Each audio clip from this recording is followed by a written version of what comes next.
Hello, ladies and gentlemen, and welcome back to the After Hours Gaming League Season 3. We're going into game number 2, and it's going to be on, I believe, Alkaline Wastes. It's going to be a PvP. Again, Cisco versus Google, of course. And Cisco is going to be in the blue, and Google's going to be in the red. It's going to be a crazy match. Actually, this is one of my favorite matches in Heart of the Swarm to cast, just because there are four Xel'Naga watchtowers on the map, and it's a two-player map, so it makes it really interesting to see players try to control the Xel'Naga watchtowers, to see sort of how the third plays out in this map. We're going to go into the game right now.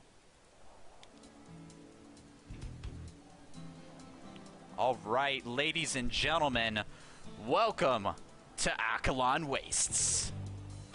This is going to be crazy. Again, you see here the 4 Xel'Naga watchtowers, 2 on each side, help you watch your third and sort of watch the middle here. So they can have sort of a cascading effect, of course. Here is where your third can happen. Excuse me, this would be the fourth or the fifth.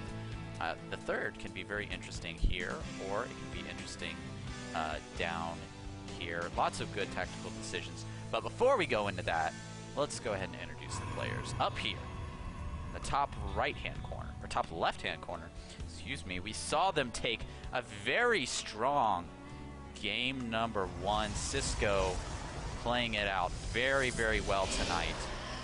We have our blue Protoss, Megabob.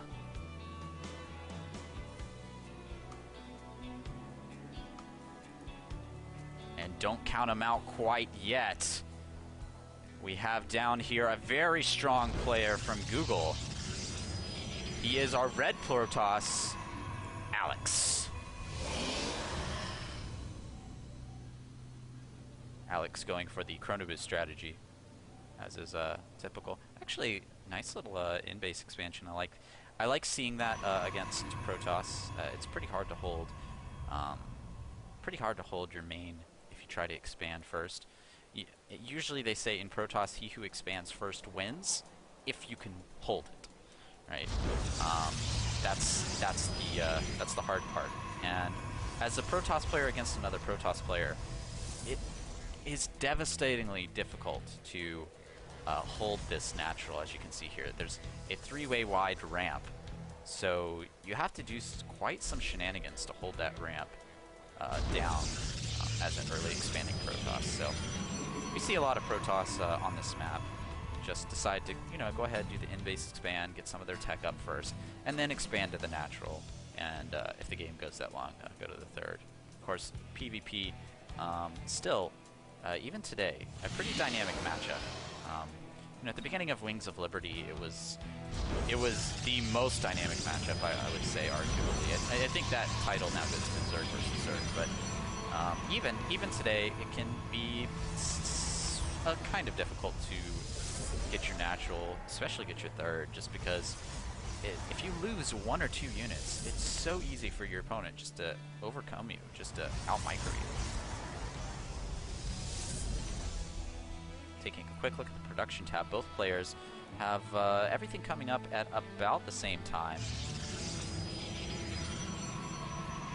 We have our red Protoss just a little bit further ahead on Warp Gate, just slightly tighter build orders. Other than that, everything here looks in standard order. We do have one more gateway coming out just a little bit sooner for Megabob. Alright, with the Stalker out on the map, that does mean that the Scout is going to have to go back to the base now.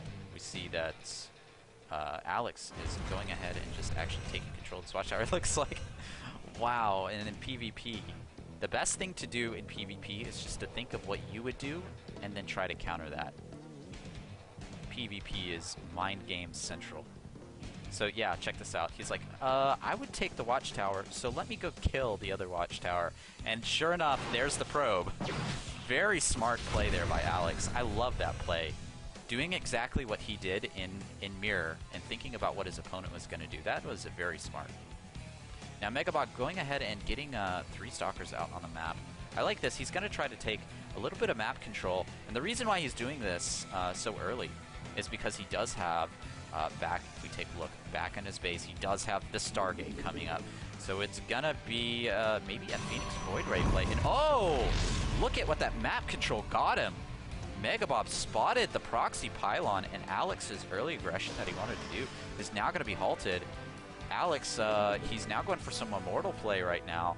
Immortals, I gotta say, it's not gonna work out too well, especially if the lifts with the Phoenix are really good. Those Immortals are just completely useless against air, of course.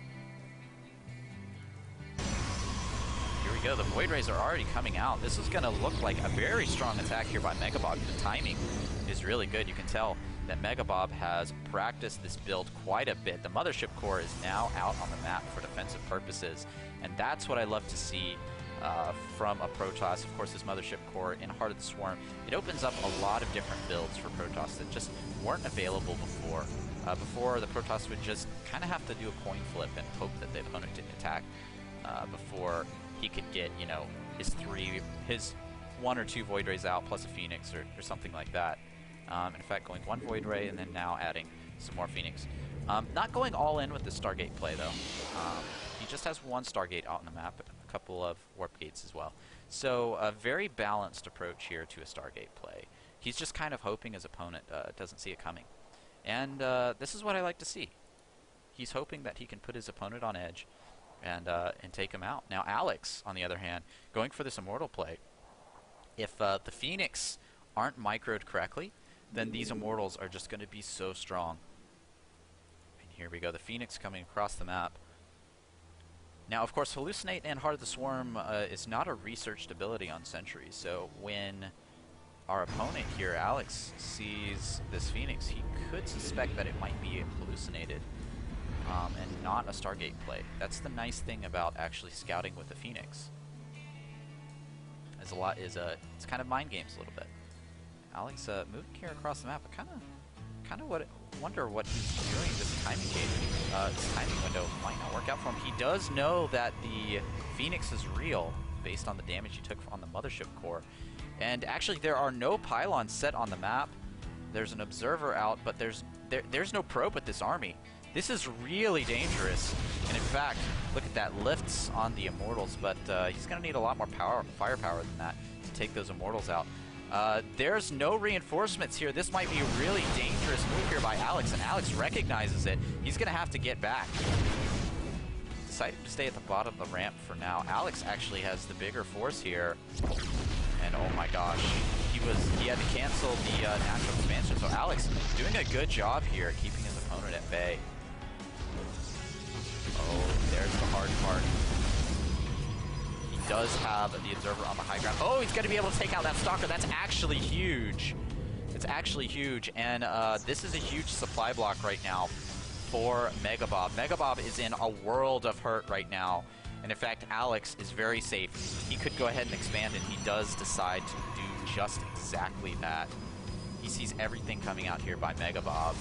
And Megabob, he needs to get on supply block. There he goes, finally. That was the longest supply block I've ever seen in my life. And this is actually going to be disgusting right now. Alex, this is not a good engagement. He's taking a lot of damage from these Zealots. He needs to micro back the Immortals and save them. Oh my gosh, and actually kind of an even trade there. If we take a look at the units tab. 33 probes to 26 probes. So Megabob actually doing a good job of staying in this right now. Still, Alex is at his front door, and he does not have a proxy pylon up here. This is going to be really hard for him to reinforce, and he recognizes this. He has a probe coming across the map. But Megabob, he has the stalker out here. He knows the probe is coming.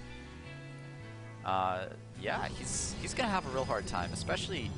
Oh my gosh. These Void Rays are starting to stack up now. This is where things get really scary. 3 Void Rays now out on the map. And Megabob says, guess what? 3 Void Rays, that's enough to take all this down. That's a scary number of Void Rays. And oh, the force field is not going to be good enough. Megabob is now in a world of hurt without reinforcements here. The superior force of Megabob is just going to demolish everything. Now now Alex is the one in trouble. We should see a counterattack coming out of here from Megabob here now shortly. And here we go, deciding to go ahead and just A move across the map. Here is where the hurt is going to happen. Alex does not have his natural saturated yet, and that means he is very weak right now. He needs to go ahead and rally his forces, go ahead and get to the front of this ramp here. And again, as we mentioned at the beginning of the game, this three-way wide ramp is so hard to hold. He only has one sentry with 2 force fields. He can't even hold this ramp with just force fields. This is going to be an incredible hold if Alex can do it. Can Alex stay in this game, or are there too many Void Rays? Void Rays now using their prismatic alignment just cause so much damage. Oh my god, Alex is in too much pain. Mothership Core is going to go down here by Megabob, but wisely retreating. Unlike Alex deciding to go ahead and marshal his forces before marching forward, and that is a scary number of Zealots compared to the forces of Alex here. Alex is just not quite ready with the economy that he needs. He needs just about 30 more seconds to get the army that he needs out and online. But guess what? Megabob is here right now. He's not going to let that happen. Megabob could take this game right now. Cisco proving their strength, marching in with a huge number of Zealots, 3 Void Rays, 3 Stalkers, and of course the Sentry providing the Guardian Shield. This is gonna be game right here, ladies and gentlemen. Megabob with just an incredibly strong force. In fact, even more reinforcements coming in from Megabob right now. The natural expansion is gonna go down, and there are no more forces here for Alex. Alex is completely tapped out. He's got nothing left to get, and he's gonna have to GG here any second now.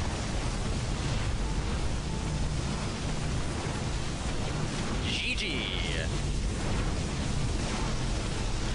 Ladies and gentlemen, that was a really exciting game to watch. We saw Alex move across the map with an immortal push, and it was going to do a lot of damage, but he failed to put down the proxy pylons, and over time, even though he was able to contain his opponent, Megabob was able to build up a large enough force, counterattack, and ultimately devastate the Google representative. Now, when we come back, we're going to come back with more After Hours Gaming League Season 3, Game 3, and we'll be right back.